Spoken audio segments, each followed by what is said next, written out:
Okay, remember that they're changing my voice. When it comes to true religion, and really religion in general, God doesn't want LGBT people to speak about God. I have to consider what kind of punishments I'm going to be delivering to the LGBT community for their part in interfering with this video and their part in ruining the last video I made about Genesis 19 and also Genesis 18. Also rich whites and rich Jews, and as they did on behalf of their groups, again, I'll be considering more punishments for them and their groups, not because of racism, I'm not racist, but because of the nature of the topic. When we're talking about religion, right, there's prophecies against Egypt and Jerusalem and Moab and Elam and so on and so forth. When we look at this thing, we have to consider what they're doing as individuals and as groups. Just because you're some kind of politically correct idiot or some kind of white supremacist doesn't mean I'm supposed to consider what you think about it. And that's very key here. So this video is about Genesis 19, Sodom and Gomorrah. Now, first and foremost, it is against the divine law of God for people to be LGBT, and for people to be white supremacists, for people to be gang stalkers, for people to be LGBT supremacists and Jewish supremacists. It's against God's law. And that's what Genesis 19 is about. The two angels arrived at Sodom in the evening. Now this is after Abraham pleads for God to spare Sodom and Gomorrah in vain, because they keep raping people, they keep having gay sex with people, they keep trying to force a gay agenda, and they go straight to hell.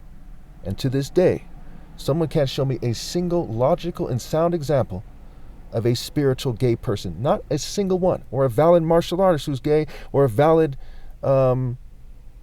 moral person, someone who's truly moral who's gay. Not a single example. Now, as much as I would love to make this video about why I'm right about this, let's get this over with. So the two angels arrived at Sodom in the evening, and Lot was sitting in the gateway of the city. When he saw them, he got up to meet them and bowed with his face to the ground. "My lords," he said, "please turn aside to your servant's house. You can wash your feet and spend the night and then go on your way early in the morning." "No," they answered, "we will spend the night in the square." But he insisted so strongly that they did go with him and entered his house. He prepared a meal for them, baking bread without yeast, and they ate. Before they had gone to bed, all the men from every part of the city of Sodom, both young and old, surrounded the house. They called to Lot, "Where are the men who came out with you tonight? Bring them out." So they're basically telling them to bring them out so they can have homosexual sex with them, right? And they're trying to force their way, right? They surround the house. It says all the men. Now, some of them weren't leading the charge. Some of them were. Thus, this is key why the whole world goes to hell. We see in Isaiah 1, he calls the Jews Sodomites, the children of Sodom, not the children of God. And that's what we see to this day, right? It is rich whites, rich Jews, rich LGBT people ruining it for their groups. As their groups fail to resist them past a certain point, they ruin for themselves as well. And that's why Isaiah the prophet said what he did. Now, to understand the Bible, we have to understand that. Okay? I would love to go on and on about my beliefs about that, but because everyone acts like a sissy these days and the rules on YouTube, okay, you're going to have to kind of read between the lines there. Lot went outside to meet them and shut the door behind him and said, "No, my friends, don't do this wicked thing." So they wanted to have gay sex with him. It's right there in verse 5. I didn't want to read it as such because someone was walking by. I didn't want them to think that I was something I'm not, which is gay. But it's right there in verse 5. It said, "Don't do this wicked thing," right? That gay sex, wicked thing. "Look, I have 2 daughters who have never slept with a man. Let me bring them out to you, and you can do what you like with them. But don't do anything to these men, for they have come under the protection of my roof." So his problem is 2 things. One, that they're under the protection of his roof, and they're trying to force them to do something they don't want to do, and it's a sin, and so on and so forth. 2 is that they want to have gay sex with him. So he's willing to send his own daughters out because homosexuality is that much of a sin, according to the Bible will say. And of course, I believe it's a sin, but I'm not going to elaborate past that so I don't break the rules on YouTube. "Get out of our way," they replied. "This fellow came here as a foreigner, and now he wants to play the judge. We'll treat you worse than him, or worse than them." They kept bringing pressure on Lot and moved forward to break the door. So as all these people say that there's no gay agenda, even though there's a gay lobby, and the gay lobby puts pressure on the government to make the world a more gay place. That's what we see from the lobby. We see right there in the Bible, we see the gay lobby, we see that they're lying about that. So I'd like to ask the LGBT community to please stop pushing your gay agenda. Stop trying to make it so I seem gay. Stop raping kids, whoever's doing it, whether it's all of you or some of you, just stop. It's sick. But the men inside reached out and pulled Lot back into the house and shut the door. Then they struck the men who were at the door of the house, young and old, with blindness, so that they could not find the door. The two men said to Lot, "Do you have anyone else here, sons-in-laws, sons or daughters, or anyone else in the city who belongs to you? Get them out of here, because we are going to destroy this place." The outcry to the Lord against his people is so great that he has sent us to destroy it, right? So they're there to destroy it because of the gay agenda, which in this story is more obviously forceful. But even if it's subtle coercion and soft killing and stuff, it's still evil and wrong. That these people are willing to kill and beat and assault together as a large group. Anyone who kept them from having gay sex is very sick, very sick. And it's sad that people won't get together and they won't speak out against the masses of whites, Jews, LGBT people, token minorities, and other people they've recruited who are trying to pressure me to try to make it so I seem gay so they can try to pretend that they're superior, ironically, because they're trying to make it so they seem less gay. Through the contrast. That's irony for you. Okay. So Lot went out and spoke to his sons-in-laws who were pledged to marry or were married to his daughters. He said, "Hurry and get out of this place because the Lord is about to destroy the city." But his sons-in-law thought he was joking. With the coming of dawn, again, the dawn, right? The path of the righteous is like the morning sun shining ever brighter to the full light of day. Psalm 19 connecting to Psalm 18, right? Martial arts of Psalm 18 connecting to Psalm 19 saying the champion. The bridegroom. Psalm 18 ends with making it clear that God trains the king's hands for battle, for victory, to make him a champion, right? Single combat, David and Goliath, Psalms of David. And then Psalm 19 talks about the son as the symbol of the bridegroom, who's also the champion, and it makes it clear that that's the case. So with the coming of dawn, the angels urged Lot, saying, "Hurry, take your wife and your 2 daughters who are here, or you will be swept away when the city is punished." When he hesitated, the men grasped his hand and the hands of his wife and of his 2 daughters and led them safely out of the city, for the Lord was merciful to them. So they're right to forcefully take them out of there. The gay community was not right for trying to force people to be gay. It's clear as day. If you're a gay preacher or something, first of all the churches and mosques and synagogues aren't authorized by God. But the least they could do if they're a gay preacher, who's not willing to admit that publicly, they should leave the church immediately. The churches should all submit to me immediately. They're all doing the wrong thing. That doesn't mean they should add elements and make it worse. Okay. As soon as they had brought them out, one of them said, "Flee for your lives, don't look back, and don't stop anywhere in the plain. Flee to the mountains, or you will be swept away." But Lot said to them, "No, my lords, please, or no, Lord, or no, my Lord. Your servant has found favor in your eyes, and you have shown great kindness to me in sparing my life. But I can't flee to the mountains. This disaster will overtake me, and I'll die. Look, here is a town near enough to run to, and it is small. Let me flee to it. It is very small, isn't it? Then my life will be spared." He said to him, "Very well, I will grant this request too. I will not overthrow the town you speak of, but flee there quickly, because I cannot do anything until you reach it." That is why the town is called Zoar. Zoar means small. Zohar connects to the word Zohar, and that has to do with a lot of Jewish mysticism and rubbish like that. And the word Zohar is in the Bible. It's a story for another day. I've got to move quickly here because they mess up my videos. They're fuming me, what have you.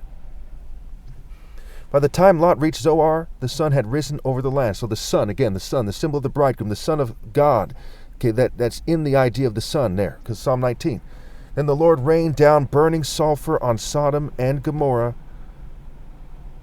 from the Lord out of the heavens.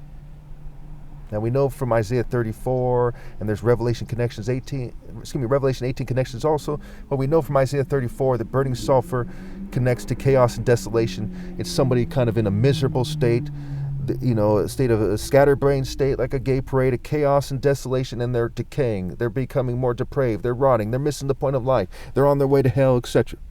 Thus he overthrew those cities and the entire plain, destroying all those living in the cities, and also the vegetation in the land, which stands for righteousness, right? We see that in Proverbs, the righteous thrive like a green leaf, the tree of life, Revelation with the trumpets and bowls, and so on and so forth. But Lot's wife looked back, and she became a pillar of salt. Early the next morning, Abraham got up and returned to the place where he had stood before the Lord. He looked down toward Sodom and Gomorrah, to all the land of the plain, and he saw dense smoke rising from the land like smoke from a furnace. Now this absolutely connects to Revelation, okay, including Revelation 14. We'll get to that in a second here. But let's zoom down to verse 10 real fast.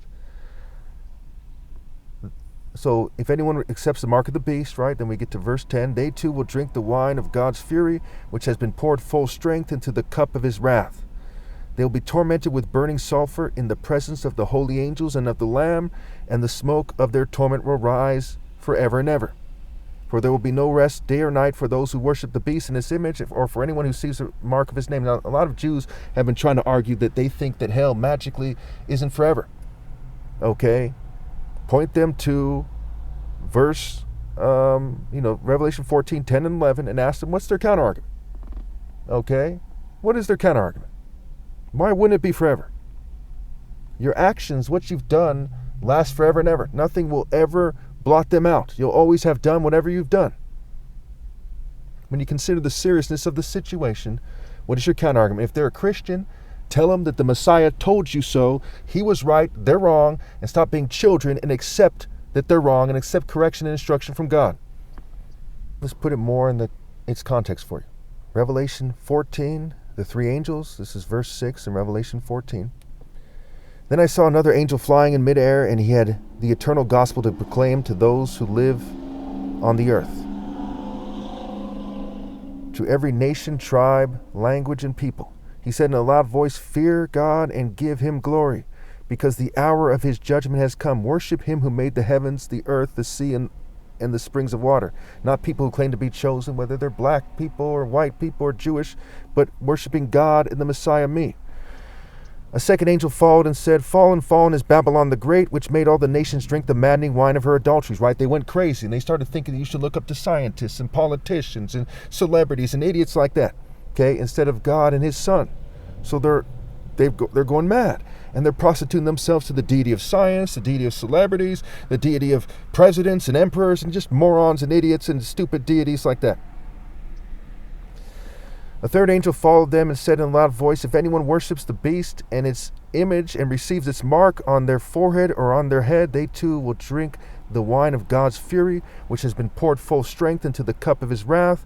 They will be tormented with burning sulfur in the presence of the holy angels and of the Lamb, and the smoke of their torment will rise forever and ever. There will be no rest day or night for those who worship the beast and its image, or for anyone who receives the mark of its name. So we see in Genesis 19, it overkills why LGBT people exist in a state of torment. And we don't see anything that suggests anything to the contrary. Some of them are nicer than others, but we can see they're thrown off, and they're thrown off in a way that causes them to refuse to give up being LGBT, so we must know that they're in a state of torment and suffering, okay? Many people who suffer, like, lunatics, might be giggling or seeming gay or giddy, gay meaning, giddy and having fun or something, but they're still suffering. Sometimes people laugh when they're crying or something, or before they cry. That is neither here nor there. So Revelation 14 absolutely connects to Genesis 19.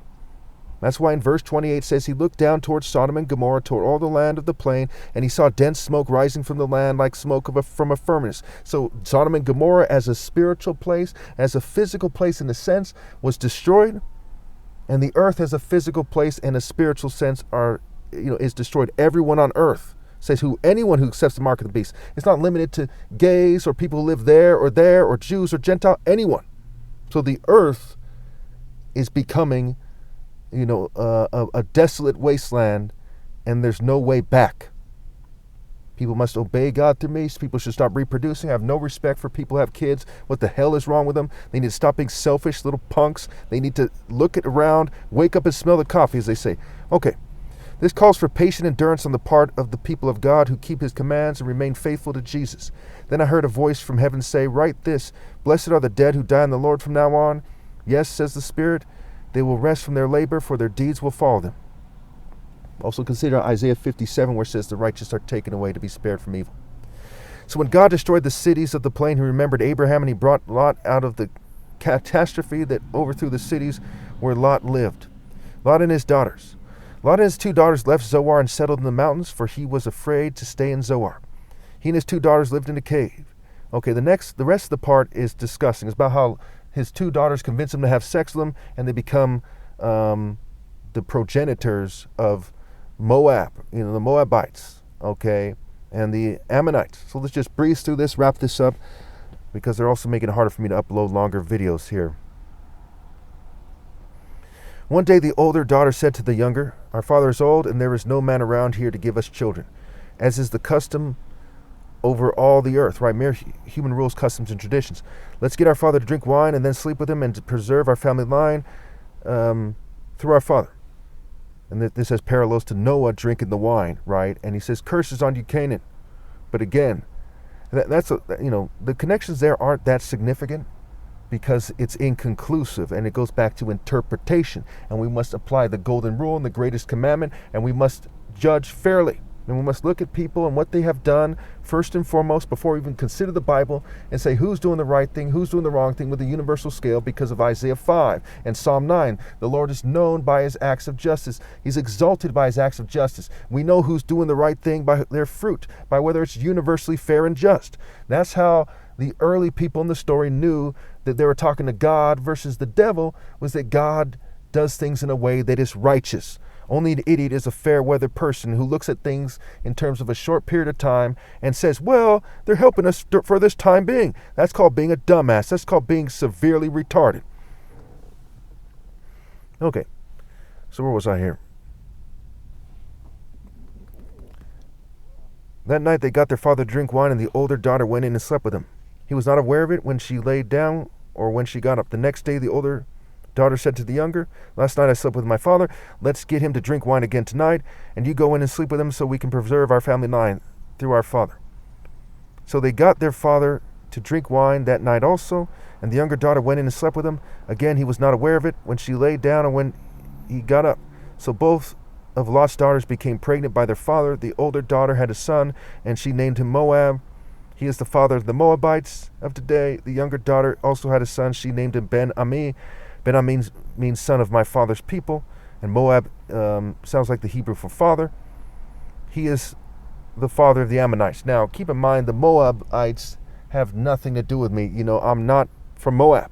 But the word Moab is like the word father, and the word Moab is a play on words for M-Obi. Obi, again, means king, heart, hut, essence, scepter, temple, core, and Igbo. Obi, O-B-I, spelled backwards, is IBO, which is the name of, is how you spell Igbo. And Kuro Obi in martial arts means black belt, and martial is marital scramble, and I, Christ, and the bridegroom, the champion, the top martial arts, the son of God.